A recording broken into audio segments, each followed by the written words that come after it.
जी।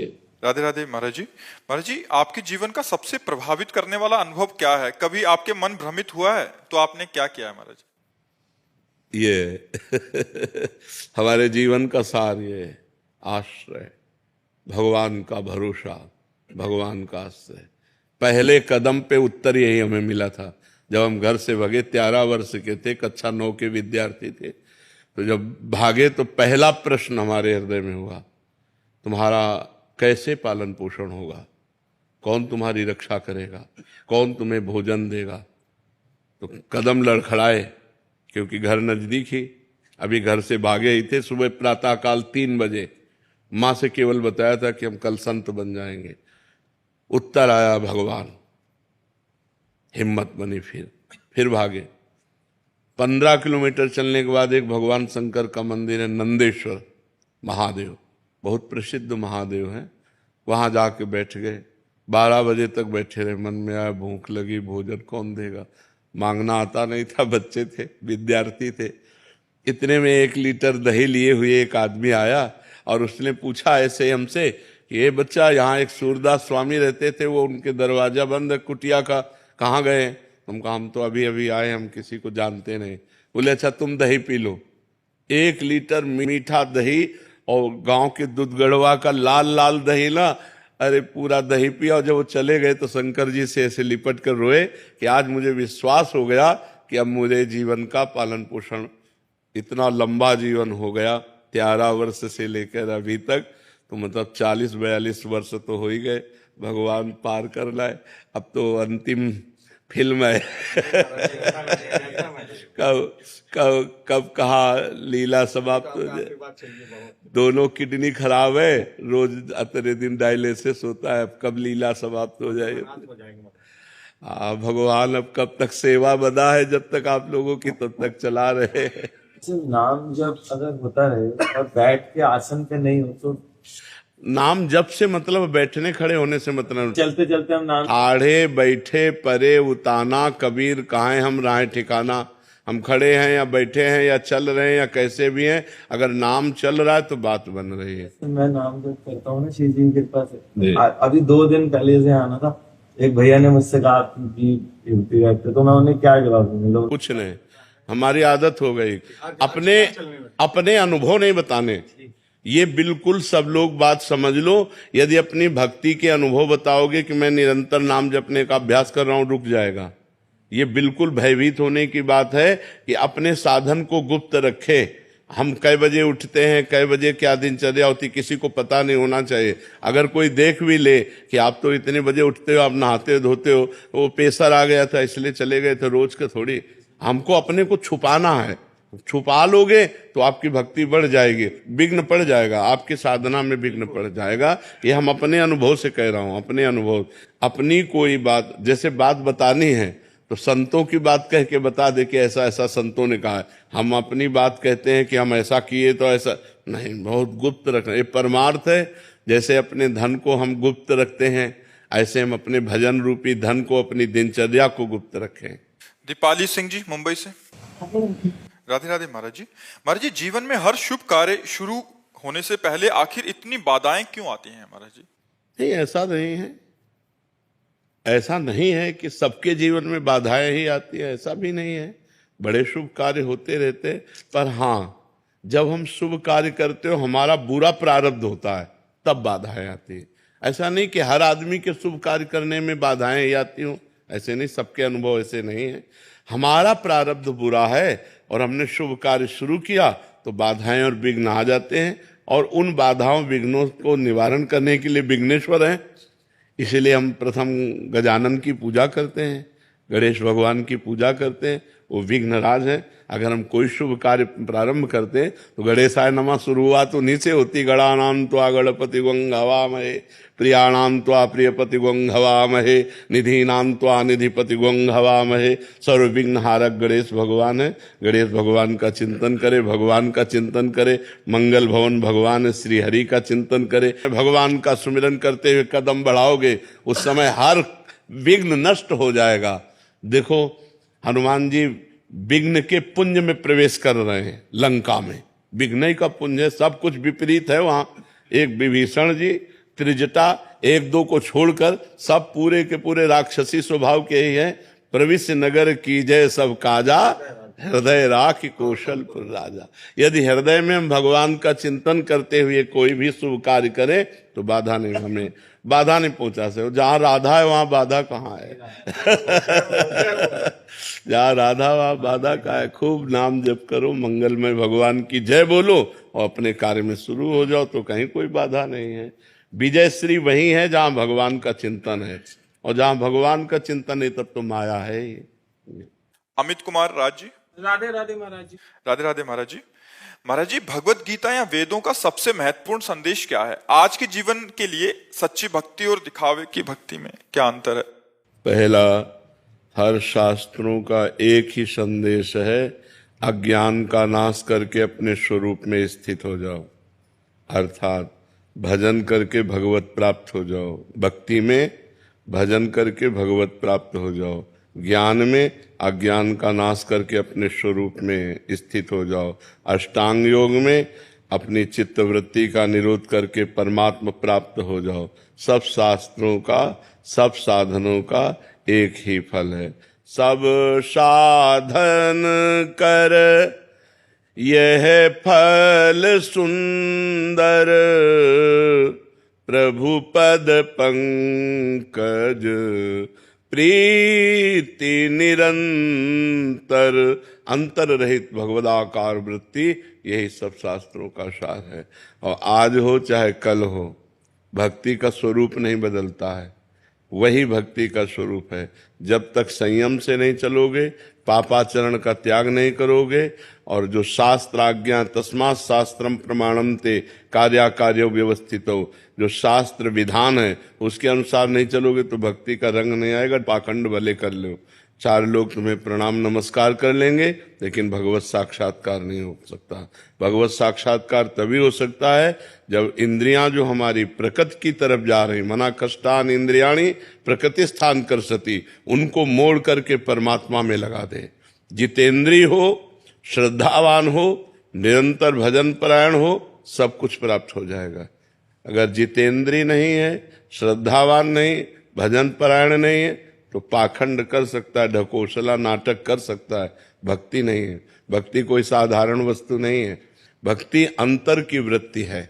अगर वृत्ति भगवान में नहीं लगी और बाहरी ये भेष है तो इससे कुछ नहीं होने वाला। और बाहरी वेश भी है और अंतर से उद्देश्य भी है तो सोने पे सुगंध, फिर क्या कहना है। तो वेश में कभी कभी हम पाखंड का आश्रय ले लेते हैं, इसलिए बहुत सावधान रहना चाहिए। वेशधारी हरि के उर्शालय, यदि वेश केवल है, उद्देश्य नहीं है, तो बहुत बड़ा समाज का हानिकारक व्यक्ति वो है, बहुत बड़ा भ्रष्ट हो सकता है, क्योंकि उसका उद्देश्य ही नहीं है जितेंद्रियता, भगवत भक्ति, शुद्ध ज्ञान। तो इसलिए सब शास्त्रों का एक ही है कि अज्ञान का नाश करके स्वरूप में स्थित हो जाओ, निरंतर भजन परायण रहो। किसका? हाँ, आप समझ पा रहे हैं? विद्या और श्रुति जी। श्री हरिवंश महाराज जी। महाराज जी, आपके चरणों में कोटि कोटि प्रणाम। महाराज जी, आपकी सत्संग और भगवत कृपा से हम सच्चे मन से आध्यात्मिक मार्ग में अग्रसर होना चाहते हैं, परंतु जितने आगे बढ़ना चाहते हैं उतना ही आध्यात्मिक प्रतिकूलता, भ्रांति, द्वंद आदि बाधाओं से परास्त होकर आगे नहीं बढ़ पा रहे। ना ही जहां हैं वहां रह सकते हैं, ना ही मार्ग से पीछे हटना चाहते हैं। आपके श्रीमुख से सुना है कि देखो, सबसे खास बात समझ लो, चाहे जिस मार्ग का पथिक हो, चाहे ज्ञान मार्ग का, चाहे योग मार्ग का, चाहे भक्ति मार्ग का, तेषाम शतत युक्तानाम भजताम प्रीति पूर्वकम ददामि बुद्धि योगम तम येन माम उपयांति ते। प्रेम पूर्वक जब तक भजन नहीं करोगे तब तक बुद्धि का परमात्मा से योग नहीं होगा। जब तक बुद्धि का परमात्मा से योग नहीं होता, प्रकृति से योग होता है, तो प्रकृति विषम है। सुख दुख, मान अपमान, हर्ष शोक, लाभ हानि, ये द्वंद्व व्यापते रहेंगे। इसलिए डट के भजन करो, सब खत्म हो जाएगा। जो गुरुजी ने नाम दिया है या जो नाम प्रिय, डट के भजन करो। बारी मथे घृत होए बरु, सिकता ते बरु तेल, बिनु हरि भजन न भवतरी, या सिद्धांत पेल। राधा राधा राम राम राम राम हर समय जपो, देखो कितना विशुद्ध ज्ञान आ जाएगा, देखो कितना आनंद आने लगेगा, हर द्वंद्वों पर विजय प्राप्त कर लोगे। भजन नहीं करोगे तो फिर कोई साधन नहीं, सब साधन शून्य है, भजन अंक है, अंक लगे पर हर साधन 10 गुना लाभ देगा। अगर भजन नहीं हो रहा तो फिर कोई नहीं।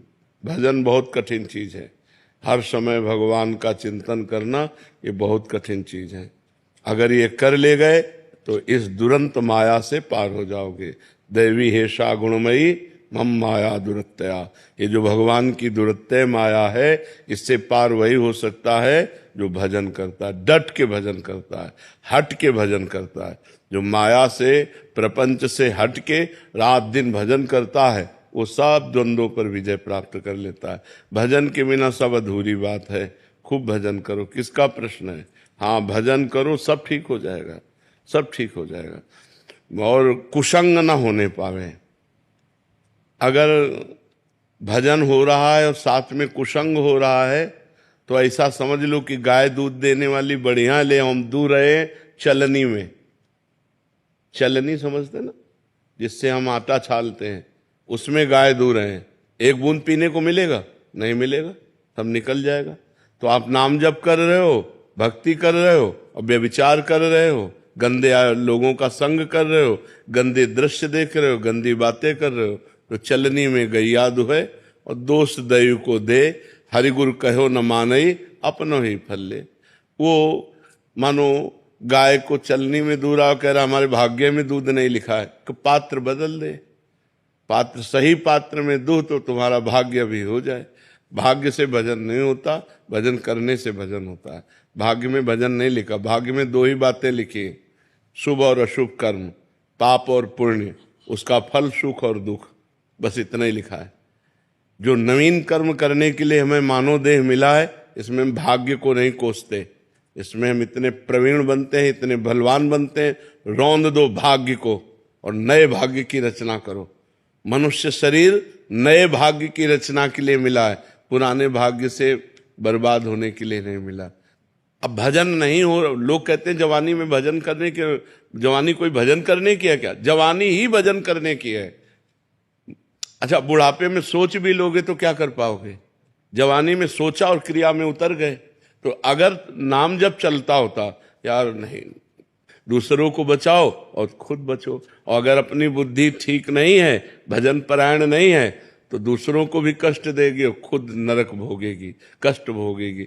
इसीलिए हम कहते हैं अध्यात्म के बिना मनुष्य राक्षस है, राक्षस रूप नहीं है, चिंतन राक्षसी हो जाता। तो बहुत होश में, और ये होश बिना भजन के नहीं। अगर भजन करोगे तो होश में रहो, डर लगेगा। आपका चेहरा आ जाता है महाराज जी की, महाराज जी ने ये कहा है, हाँ, ये नहीं कहा। हाँ, कल हमसे एक प्रश्न कर रहे थे कि जवानी में भजन करने की क्या आवश्यकता है?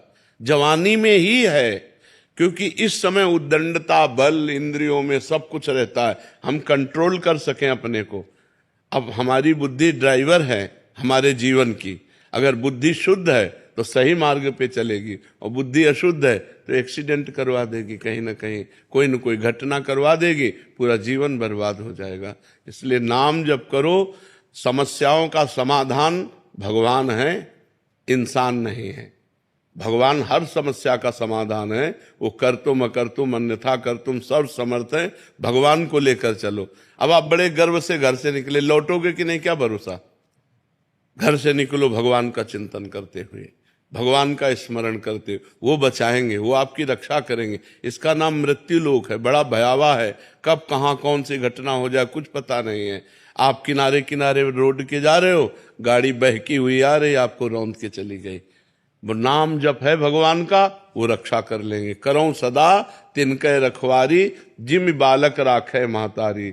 जैसे बच्चे की रक्षा माँ करती है, ऐसे भगवान कहते हैं मैं अपने भक्तों की रक्षा करता हूँ। तो इसलिए भक्त बनो, नाम जप करो, भगवान की आराधना करो। और जब कोई ऐसी गंदी घटना करने का मन आवे तो चिंतन करो परिणाम का, कि परिणाम क्या होगा। नहीं भाई नहीं, थोड़ी देर के लिए भाग जाओ, वहां से हट जाओ। अपने मन को शांत कर लो, नहीं तो ऐसी क्रिया करवा देगा, पूरा जीवन बर्बाद हो जाएगा। बहुत शांति से चलने के लिए मनुष्य जीवन मिला है, बहुत आनंद प्राप्ति के लिए। आदित्य राज जी बिहार से। श्री हरिवंश जी। श्री हरिवंश महाराज जी, ऐसा क्या करें कि आपके प्रति सेवा बने? राधा राधा राधा, इससे बड़ी कोई सेवा नहीं। हमें जो चाहिए आपसे वो चाहिए कि आपका कल्याण हो जाए, आपका मंगल हो जाए। राधा राधा राधा, बस ये चाहिए। हमारा प्रेमी वही है, हमारा मित्र वही है, हमारा रिश्तेदार वही है, हमारा शिष्य वही है, हमें सुख देने वाला वही है, जो अपने आचरणों को सुधार कर नाम जप कर रहा है। बस आप सुखी हो, हम अच्छे हैं। नहीं, हमारा बैठना किस काम में आया, हमारा बाबा जी बनना किस काम में आया? अगर आप लोग अच्छे आचरण स्वीकार कर रहे हैं, आप सही चल रहे हैं, तो हम अपने को धन्य मान रहे हैं कि हमारा साधु वेश धारण करना धन्य हो गया, हमारा जीवन धन्य हो गया कि 4 लोग सही ढंग से हमारे आदेशानुसार चल रहे हैं। यही प्रसन्नता हमको चाहिए कि आप अपने आचरण सुधारो, आप अपने माता पिता को सुख दो, आप नाम जप करो, स्वस्थ रहो, सुखी रहो। यही हमारी भेंट है, यही हमारे को सुख देना है। हम आपके सत्संग के प्रभाव से ही हमारे इष्ट में दृढ़ता निष्ठा तीव्र हो रही है महाराज जी।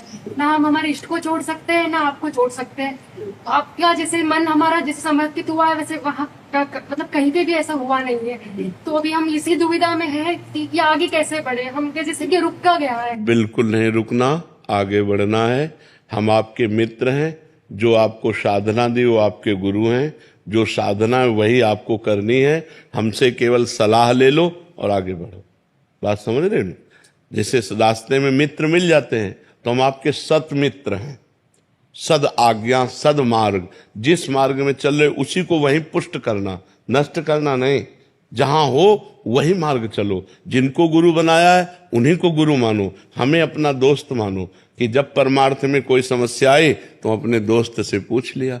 हम सबके मित्र हैं, हम सबके मित्र हैं। आप हमसे सलाह लीजिए, जो हमें गुरु प्रताप से ज्ञान है वो हम आपको ज्ञान देंगे। चलो अपने मार्ग में, जो जहां जुड़ा है वहीं चलो, जो नहीं जुड़ा है, जुड़ना चाहते हो जुड़ जाओ, जो जुड़ा है जहां जुड़ा है वहीं चलो। हमारा मकसद अपना बनाना नहीं है, हमारा मकसद आपको भगवान तक पहुंचाना है। आप हमारे बन के चलो, चाहे आप किसी संत के बन के चलो, चलो आप परमार्थ पे चलो, अच्छे बनो, भगवान को प्राप्त हो। तो गुरुजी कृपा करें कि बाधाएं मिट जाएं और ये अज्ञान रुके। हम ये थोड़ी कि कहीं प्रवचन सुने तो अपनी गुरु निष्ठा, इष्ट निष्ठा को छोड़ दे। प्रवचन का मतलब है पावर। हमें पावर मिला, मार्ग मिला तो हम और दौड़ते हैं उसी मार्ग में। अब जैसे हमारे पास वाहेगुरु जपने वाले आते हैं तो हम कभी उनको नहीं कहते कि आप राधा जपो। हम भी बोलेंगे आप वाहेगुरु ही जपो, जिससे आपका मार्ग पुष्ट हो। क्योंकि वही वाहेगुरु है, वही राम है, वही कृष्ण है, वही राधा है, वही सब एक ही परम तत्व है। हम जहां लगे हैं वहीं चलें। ये नहीं कि आप हमारा प्रवचन सुनकर अपनी गुरु निष्ठा को छोड़ दें, अपनी इष्ट निष्ठा को छोड़ दें। नहीं, आप अपनी गुरु इष्ट निष्ठा को बढ़ाएं। नहीं तो हमारा सत्संग का मतलब क्या रहा, हमारे संग का मतलब लगा मार्ग रुक जाए आपका, फिर तो हमारा संग कहाँ हुआ, फिर तो कुसंग हो गया। मार्ग बढ़े आपका, जहां आप हो उत्साह हो जाए और आप और उत्साह से उसी मार्ग में बढ़े। अनूप जी। राधे राधे महाराज जी। गुरुदेव, मन शांति रहे और भगवान का नाम जप होता रहे, बट कभी कभी मन अशांत और विचलित सा हो जाता है जप करने पर भी। चिंतन, जब तमोगुणी चिंतन होगा तब मन अशांत और विचलित हो जाएगा, और जब रजोगुणी चिंतन होगा तब मन भोग, मान, प्रतिष्ठा, रुपया, पैसा इसका चिंतन करेगा, और जब सतोगुण होगा तब वो शांत होकर भजन में लग जाएगा। तीनों गुणों का अपना प्रभाव है, पर हम भजन को न छोड़ें तो रजोगुण और तमोगुण को दबाकर सतोगुण बढ़ेगा और उसकी स्थिति बनी रहेगी, तो हमारा भजन आगे बढ़ता चला जाएगा। हमारा भोजन इसीलिए सात्विक होना चाहिए, प्याज लहसुन तक भी नहीं पाना चाहिए, क्योंकि ये तमोगुणी होते हैं, इससे तमोगुणी की वृद्धि हो जाती है। सतोगुण बढ़ाने वाला भोजन, सतोगुण बढ़ाने वाला पेय पदार्थ, सतोगुण बढ़ाने वाला संग और सतोगुणी शास्त्र, तब हमारा सतोगुण बढ़ेगा, जिससे हमारा चिंतन बहुत बढ़िया होने लगेगा। अगर हमारा चिंतन शांत होकर होने लगा और आनंद मिला भजन का, तो फिर रजोगुण तमोगुण की परवाह नहीं होगी, फिर वो भजन चलने लगेगा। अभी तीनों गुणों के अंतर्गत हम है ना, त्रिगुणातीत तो हुए नहीं, तो इसीलिए इनका प्रभाव पड़ता रहता है। कभी विक्षेप पड़ गया, कभी मन नहीं लग रहा, कभी अशांति, कभी भोग अच्छे लग रहे हैं, कभी भगवान अच्छे लग रहे हैं। ये दशा चलती रहती है। जब सिद्ध हो जाता है भजन, तब फिर वो त्रिगुणातीत हो जाता है, फिर उसका भजन बाधित नहीं होता। इसलिए खूब नाम जप करो, अशांत स्थिति में भी नाम जप करो। अगर हम अशांत है, भोजन पा रहे हैं तो पेट भरी जाएगा ना, तो अशांत स्थिति में भी यदि नाम जप कर रहे हैं तो भाव कुभाव अनख आलसहु, नाम जपत मंगल दिश दशहु। दशों दिशाओं में मंगल ही होगा, चाहे जैसी परिस्थिति हो, नाम न छोड़ना, ये सब ठीक हो जाएगा। सीजल सेठी जी मैंगलोर से। श्री हरिवंश महाराज जी, आपके चरणों में कोटि कोटि प्रणाम। महाराज जी, आपका प्रश्न है कि मानसिक जब प्रारंभ से ही शुरू कर सकते हैं, क्योंकि उपांशु का अभ्यास नहीं। हाँ, जितना आप अधिक से अधिक मानसिक करेंगे उतना ही लाभ और होगा। पर ध्यान रखिए, निरंतर मानसिक नहीं चल सकता है। यदि वाचिक नहीं हुआ तो उपांशु नहीं हो सकता, उपांशु नहीं हुआ तो मानसिक नहीं हो सकता। 2 4 10 बार के बाद वो मन भाग जाएगा संसार में, फिर क्या करोगे? हाँ, तो ऐसे थोड़ी होता कि पहले ही सिद्ध हो जाए, पहले ऐसा नहीं हो सकता। जब चल रहा है उसे वाचिक में नहीं, कन्वर्ट नहीं करना। अगर वो चल रहा है तो चलने दीजिए, और जहां भागे तो उसे ले आओ तुरंत उपांशु में, तुरंत वाचिक में ले आओ। अगर भाग रहा है, मन नहीं लग रहा है, और अगर लग रहा है तो बहुत अच्छी बात है, हृदय मतलब पवित्र है, वो मानसिक में लग रहा है। जितने मिनट सेकंड में लग पावे बहुत अच्छी बात है, और जहां भागे तो तुरंत उसे उपांशु में ले आओ, वाचिक में ले आओ। जया दीक्षित जी। राधे राधे महाराज जी। महाराज जी, मन में मोक्ष स्वर्ग आदि किसी की चाह नहीं है, और इसी जन्म में श्री जी की सेवा में जाना है महाराज जी, लेकिन निरंतर नाम जप नहीं हुआ, प्रिया प्रीतम के दर्शन नहीं हुए और शरीर छूट गया, तो क्या गुरु कृपा से? नहीं, हम कह रहे हैं कि जैसे निरंतर का तो अभ्यास करना पड़ेगा, क्योंकि हमको ये पता नहीं कि हमारी कौन सी श्वास आखिरी है। यदि हम राधा बोले, हमारा श्वास छूटा, तो हम किशोरी जी के पास पहुंच जाएंगे। हम पहली बार राधा बोले और अभी हमारे प्राण निकल जाए, तो हम किशोरी जी के पास पहुंच जाएंगे। तो ये इसमें अंतिम समय अगर भगवान नाम उच्चारण हो जाए, तो चाहे जितना पातकी जीव हो, वो भगवान को प्राप्त हो जाता है। तो हम जो बार बार नाम जप कर रहे हैं, उसका हमें यही लाभ लेना है कि कौन सी श्वास अंतिम हो मुझे पता नहीं, इसलिए मैं हर समय राधा राधा बोलता हूं। तो जो अंतिम श्वास होगी उसी में राधा बोलकर मर जाऊंगा, तो श्री जी की प्राप्ति हो जाएगी। बस हमारा जो खास चिंतन है वो है कि अंतिम श्वास हमारी भगवत चिंतन में होनी चाहिए। तो इसीलिए हम अभ्यास कर रहे हैं। और जो जीवन भर भजन करता है और अंतिम समय बेहोश हो जाता है, मरने के समय मान लो नाम जप नहीं हो पाता, तो फिर पूरे जीवन के भजन का फल उसे मिलता है कि अंतिम समय उसके हृदय में निकल पड़ता है राधा राधा, बेहोश स्थिति में निकल पड़ता है और वो भगवान को प्राप्त हो जाता है। ये जीवन के बड़े बड़े महापुरुषों के, इसलिए खूब नाम पे लगो। ये प्रमाद मत रखो कि नाम जप नहीं होता। क्यों नहीं होता? नाम जप तो ऐसे राधा राधा राधा राधा राधा राधा राधा राधा राधा राधा राधा राधा, फिर धीरे धीरे और इसको लाओ। अब चल रहा है राधा राधा, फिर मानसिक चलाओ राधा राधा राधा राधा। अभ्यास करो तो सब काम करते हुए नाम जप बहुत अच्छे से हो सकता है। अभ्यास केवल करना चाहिए। अभ्यास नहीं करते तो एक बोझा सा लगता है, और जब अभ्यास करते हैं तो हर कार्य करते हुए नाम जप हो सकता है।